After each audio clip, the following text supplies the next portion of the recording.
Most heartfelt greetings and salutations, ladies and gentlethems, and a very Merry Christmas to you all. I eagerly welcome you to Sturgeon's most premier station, Dusklight Radio, hosted by yours truly, the cantankerously cool, uniformly elusive, and effusively opulent Everett J. Blackwell. Perhaps you know of us Blackwells. We were involved in the first 90-90 vision service. We'd bulk up your eyesight for a sixpence and a firm handshake. But people found they weren't quite ready for all that extra clarity that it brought. They'd see things that were left unsaid, things they should have never seen, things they should have never done, realities where they did things differently. Many came to the conclusion that the only way to stop it all was to gouge out their own eyes. Or buy prescription contacts. That was the less gross option. Anyway, I'm Dusklight's main and most fabulous half-dead host.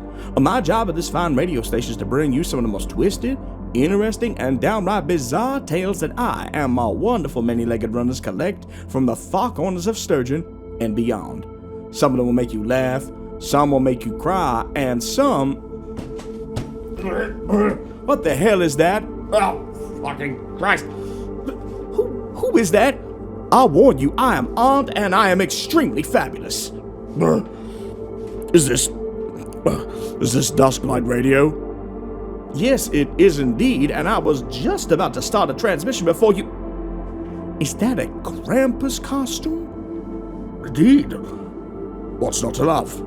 Fearful entity drinks booze, sings at your door, and you must sing back or he will come and invade your pantry. I love it. That is the Mari Lead. That is the Ivari Luid, a Welsh entity. Oh. Well, I'm here and I want your booze and your computer dust. Gimme. Who are you? I'm so glad you asked. My name is Endicott the Effervescent, Warlock of the World Unseen, Scourge of the Bullies and constant thorn in the side of justice! 6-star General of the Unification War between Sturgeon, Minotia, Mantis Bay, and Piranha Peaks. The monstrous know me as Strotior the Forbidden. The farmers know me as the Cultivator. The Blackwells refer to me as Vechior the Unpaying. The Cryptid Compendium calls me that drug-addled twat. And the Mundane know me simply as Dave. But you may call me this week's Dusklight Radio host during the festivity period of the winter solstice. You are being forced to take the holiday season off while we put out our daily transmissions. That is preposterous. I am perfectly capable of hosting. Yes, but we haven't got enough things for you to talk about in the introduction. The writer is preparing for a trip to Japan and thought this may solve it so that he doesn't let down the listeners again. Oh. Well, I still want to be here. I'm sure the audience won't mind. I am authorized to tase you if you resist, Everett. Please, can't we just do a basic version for the rest of the uploads this week? I know our loyal listeners, they do not care for change. The last time we did something new, they poured molasses on our entire radio station and threatened to reanimate Napoleon Bonaparte to siege our company. Oh. Well, that does sound problematic. Fine. But I am going to use this taser on someone. Oh, just use it on TJ. He's wearing a special janitor's elite outfit now with the other janitors. They're trying to unionize, but maybe this'll humble him. I'll continue with our Christmas transitions, but I'll keep them simple, and our audience will understand until the new year. Very well. I will seek out the Purple Menace himself. Come here, you English grimace fuck! Endicott out! Good Lord, who do they let into this building? It's time for our story of this evening. The tale, Honk If You're Hungry, is a grotesque submission by our very own janitor T.J. Lee, who tells us that this comes from his earlier days chronicling Sturgeon, that it is disgusting, with a trigger warning, and if anyone dislikes the quality of it compared to his later works, that, screw you, I'm in Japan, be thankful you don't just get Everett rambling for 30 minutes. Oh, that's just rude, TJ. He's a little bit tetchy. I'll send him a purple crayon care package. He also voices our characters in this meat-based macabre tale, and we would appreciate it if you checked out TJ's work on Amazon, Chilling, Dark Somnium, Romnex, and Spirit Voices to show your support. Oh, and here, of course. This is his home after all. Special thanks must be given first to Mandy Mo for rendering yours truly in the beauteous image you see when you look at our page, and our music is provided with permission by Cryo Chamber, Envato Elements, and the Dark Somnium with gracious thanks. If you enjoy these intros and want to see more, please ensure you've got notifications on and leave a comment for every video you encounter. We also want to give a special shout out to our patrons at the beginning of our video. What a journey it has been to get here. Let's start with our Sturgeonite faithfuls Haiti Clark, Foe, PRDDL12, Sabrina Alexander, Jason Webb, and Larry W. Purple Crayon Eaters Mary Peck, Feeny Von Karma, and Max currently eating their weight in purple crayon goodness as they prepare their bodies for war, and now apparently endocarding a taser. Hope that goes well. Our janitors, Alex Nunez, Amy Sean, Ethan Nelson, and Arkham Cookie, currently undergoing the Periwinkle incident as proposed by Feeny and Payne Gunkerson understudy Ethan Nelson. Our Nightmare Detective, Adrian Rodriguez, who just joined the force and will begin the case of the Rat King and his many, many teeth. Our Void Walker, Evan Diaz, currently unlocking something he calls the Prism Fractal, and one of our very own Blackwell family members, Papa Kyle Blackwell, who we hope is feeling much, much better after contracting the painted horror from his fight with Payne Gunkerson, who has a message for him. Hey, Payne Gunkerson here. Yeah, I know you got the W in our scrap, but if your little hobo queen Savannah hadn't been there, I'd have whipped you until you were black and blue paint. Even my painted horror didn't work on you, goddamn Blackwells with your witchcraft. I'll be back here. Oh, we love you and fear you, Papa. We thank you humbly for your patronage and look to see you bright and early all for Dusklight orientation. Purple crayons and existential dread will be provided. If you want to be a Patreon, we have a link in the description below. You'll get early access to all our videos, exclusive Sturgeon-focused D&D and Monster of the Week content, and more. With that, the sun has set and dusk has crawled into the studio once more. Whether you're working, prepping to sleep, or evading the formless void that will one day consume us all, Blackwell is here to soothe your ears and captivate your soul. Now, close your eyes and take a deep breath. The scene has been set and the light is on. It's time to walk towards it.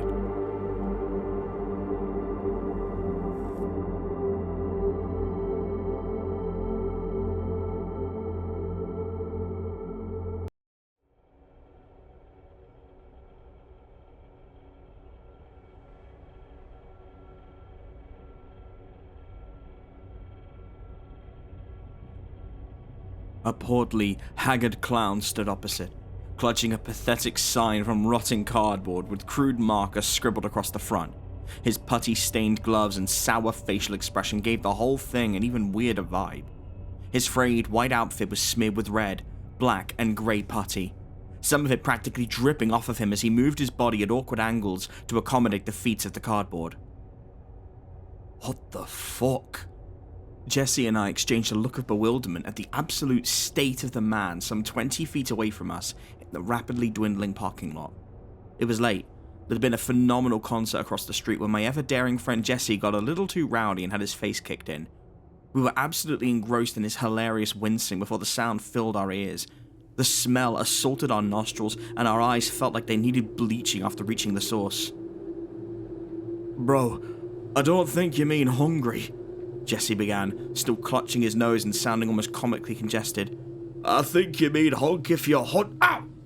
I punched him hard in the ribs and refused to break eye contact with the meat clown as he gingerly twirled the sign around, the cardboard threatening to shatter like his pathetic frame at any moment. He took a step forward, the tarmac looking like it had swallowed his sad existence whole at any moment, his eyes transfixed on me and Jesse as a soft gurgle began parting his lips and working its way through the air, into our ears. Aww. It carried on the wind, but it wasn't strong enough to make out. I thought maybe he was coughing as Jesse continued to bitch and moan. Oh, what the hell, Rich? He rubbed his arm dramatically, barely paying attention to the meat clown shuffling towards him. But I was. Something about him just felt off. He started to sway from side to side and closing that gap slowly but surely. My hair stood on end. Jesse, on the other hand, fueled by adrenaline, walked confidently towards him and held out a hand to his ear.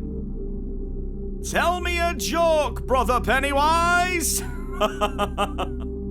He bellowed, fully expecting laughter to break out at any moment. But it didn't.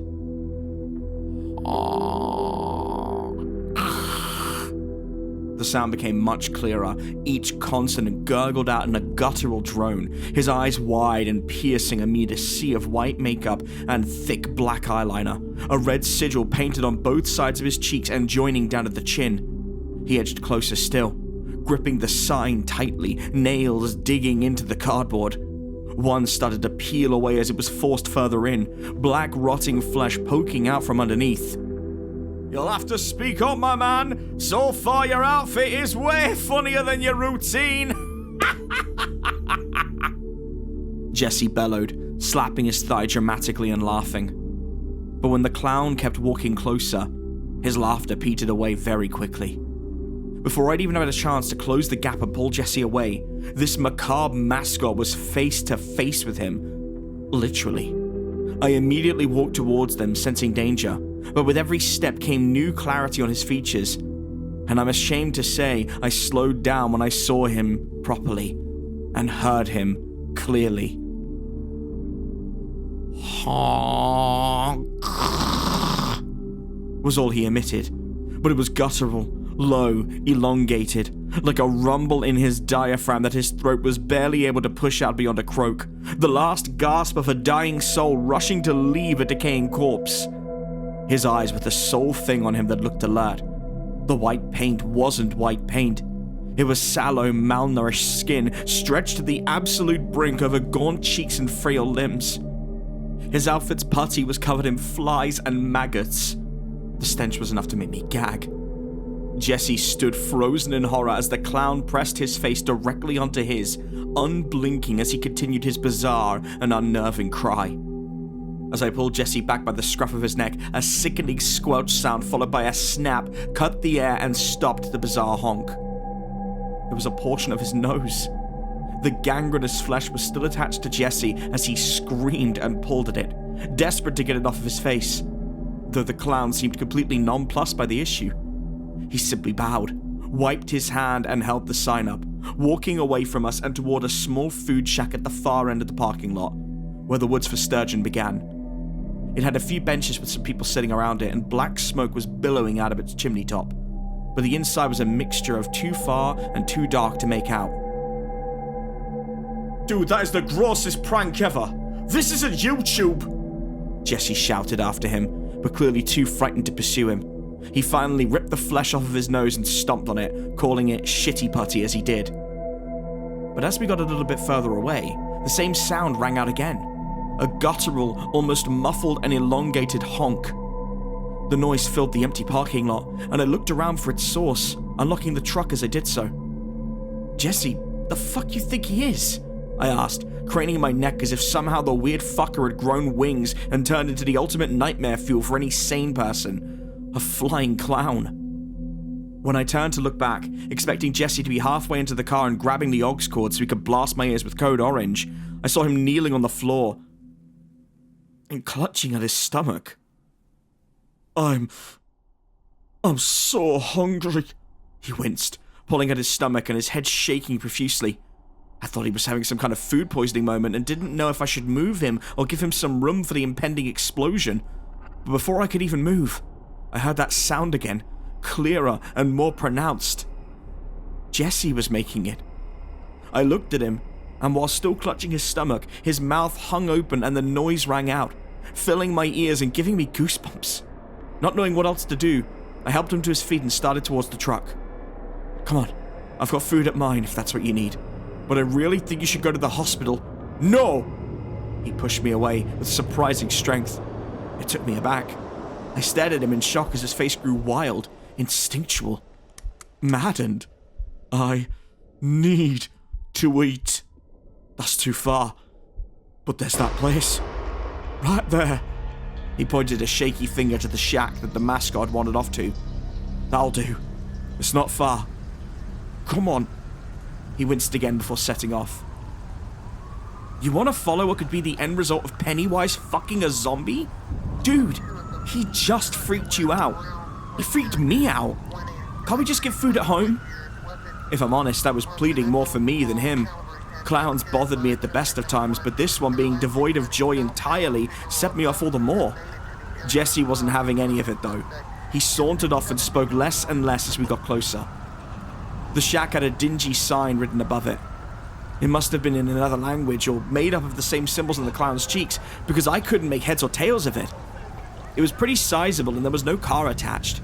Instead, it was just placed directly onto the concrete with huge metal clamps on the corners, jutting out ugly. The cook must have been absent as the inside was pitch black, save for some swift movements from something inside. The benches had a couple of homeless people sleeping on them.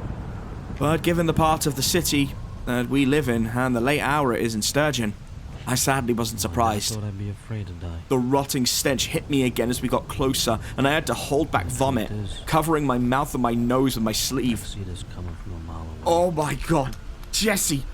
Can't you smell that? I called, but he was practically rushing to the table and ringing the bell. I guess I just didn't. Come on, man. They're obviously closed. We should... A fucking plate with a stack of discolored meat appeared before my fucking eyes. If there were a pair of hands doing the work, I didn't see them. Jesse didn't even wait to pay, just left his wallet on the side and took the food to the nearest bench, gorging himself on the rancid meat and moaning. I tried to get closer, but the smell was overbearing, the assaulting stench of sweetness and putrid meat. Wait in the truck. I'll be ready as soon as I'm... Oh my god, yes! Jesse was drooling between bites, thick globs of saliva as he scarfed the food down, almost choking before continuing. I was so lightheaded at the time, I didn't think it'd be so bad if I went for a quick drive to clear my head. I nodded and rushed away from the smell as fast as I could, desperate for clear air. Turning on the AC and putting some piano music on, I tilted back the driver's seat and rested my eyes for a few minutes. I could feel my stomach protesting, every growl reminding me that while there was still food nearby, I sure as hell wouldn't have it. I grabbed my stomach in protest, but it simply growled more, every twitch like a finger prodding against the flesh. The sound shifted and changed, and the hairs on the back of my neck started standing on end. Honk! I came to before I'd opened my eyes, and I'm so thankful I didn't immediately do so. I could hear the groans, the dripping of the meat, the gaudy, shambolic outfit. He was in the car. The meat clown was in the fucking car. His decaying body leering at me, making that fucking noise. Honk! It sounded like a death rattle, the sort of thing you'd hear someone say when it's their final breath before passing on. I heard a sound I couldn't place, like the sound of a wet bag being dragged along the concrete. I looked down and spied a chunk of grey sludge being pulled from his pockets, directed towards my face. I could see it undulating. I wasn't about to let him put that shit on me, so I instinctively leaned my head forward and smashed it into his. I immediately regretted my choice. I missed. A punch to the side of the temple left my ears ringing and my eyes blurred. Adrenaline was the only thing fueling me at this stage. But as I turned to scream at him to get out, I saw his face. Wide-eyed and with a switchblade to his eyelids, he was rapidly slicing through them with remarkable precision and skill, all the while making that dreadful sound. But it was changing. Honk! He hissed as he split one eyelid free, the eye rolling in its socket. He started on the lower one as I stood frozen in fear and horror. In less than 30 seconds, both eyelids were gone, and he cut the soft stalk, holding the eye in one slice before cupping it in his hands, still making that horrible fucking sound. He put the hand toward me as I rapidly scooted away. I could see the eyelids and the eyes were rotted, fetid, and decayed. He persisted, pushing it towards my mouth until I had no room to move. My hand reached for the handle and all my weight fell out and back onto the concrete, my skull hitting the concrete with a sickening thud. The next thing I knew, he was holding me down as he forced his hand down my mouth as it filled with soft meat. He pushed hard on my jaw against my will, and as it burst in my mouth, I felt my vision fade and the world around me shake, his expression never changing as that sound carried me into unconsciousness. Honk. The first thing I felt when I awoke was pure disgust. I retched and tried to vomit, but it wouldn't come up. Not even when I put my fingers down my throat, as if there was nothing in my body to even regurgitate. Now I was in the driver's seat, the clock showing it had been 3 hours since I'd left Jesse. I couldn't taste anything in my mouth, and there seemed to be no damage to the car, so I chalked it up to a horrific nightmare. Concern overtook confusion rapidly, and I got out of the truck to find Jesse. It was still the early hours, and the place looked even darker than before, but in the short time it took to reach the food truck, I could see far more people aimlessly wandering around, some on the benches and others congregating. Was there a late-night craving or something? Maybe the Sturgeon bar district had just let out and they wanted that drunken fast food experience. The rotting stench from earlier was totally gone too. I could smell the succulent aroma of sizzling bacon, tender, crispy chicken, a medium rare steak and flavors that took me straight back to being a kid again. Oh, my dad making a barbecue on a summer's eve and playing Nintendo while I happily ate and kicked my feet. God, I wanted that feeling again so badly. I couldn't help but feel hungry in that moment, captured by the memory. I was so lost in a moment that I almost missed Jesse. When I snapped out of it, I saw him. All of him. He was still eating. His jaw locked and ripping at the hinge, muscles still pumping and the tongue lazily drooping over the side as gnarled hands shoved more cold meat into his gullet. The throat akin to that of a duck and just absorbing it into his frame, not even properly chewing. But the eyes were vacant and milky. The nostrils weren't moving, and his stomach was bloated. Whatever was pushing him to continue eating, it had taken his soul with it. This was no longer Jesse. This was something else. Something horrifying. I looked around, wondering why nobody had stopped him or called for help. But when one of the women passed me, I noticed the similarities between her and the meat clown. Sallow skin, sunken eyes, gaunt features. All signs of pure malnutrition and a zombified state. What the fuck was I in the middle of? The smell was overbearing in much the opposite way from earlier, threatening to take me away into another beautiful memory and making my stomach squeeze and groan in protest. But I fought to keep focused. My shock the only thing stopping me from crying at the sight of my dead friend. Something cut the air though. It ripped through it and every person surrounding me perked their ears up and snapped their eyes to where Jesse sat. It sounded like someone stamping on a packet of sauce. It was squishy and followed by a distinct pop and a wet thud. Jesse's stomach had ripped open, his entrails scattering on the floor and in his lap. Immediately, the people around rushed to him, knocking me aside as they fought each other to grab at the plate's scraps, or, in a truly barbaric fashion, pulling at his entrails and squeezing out pieces of digested meat to savor. I stumbled back until I bumped the counter of the truck, hitting the bell with a horrid honk. Snapping around, I saw the sign in clear English. Pav loves meat. Just like before, a pair of unseen hands rushed to attention as the smoke billowed and a smell so overpowering filled my lungs and made me cry. The violence 10 feet away, just a distant memory.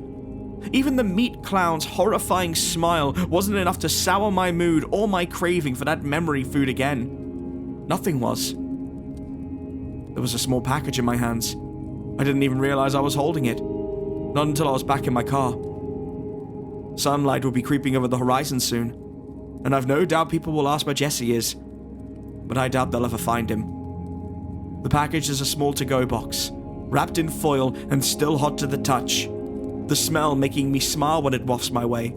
The emotion like looking at a puppy you're taking home after losing your former best friend. The issue I'm faced with now is that in addition to the horrific hunger I can feel building in my stomach, I can look around and see people going about their early morning routine. Each one of them with that same sign the meat clown is holding. All of them directed at me. Honk if you're hungry. I can't see the food truck, the people, Jesse, or anything else but the signs and the visions of better days with better food. I can only hear the honking, and I am so hungry.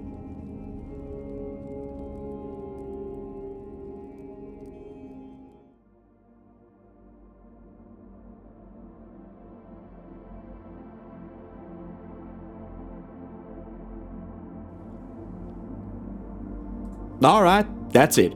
No more meat for a while. Not even schmeat. Nope, not at all.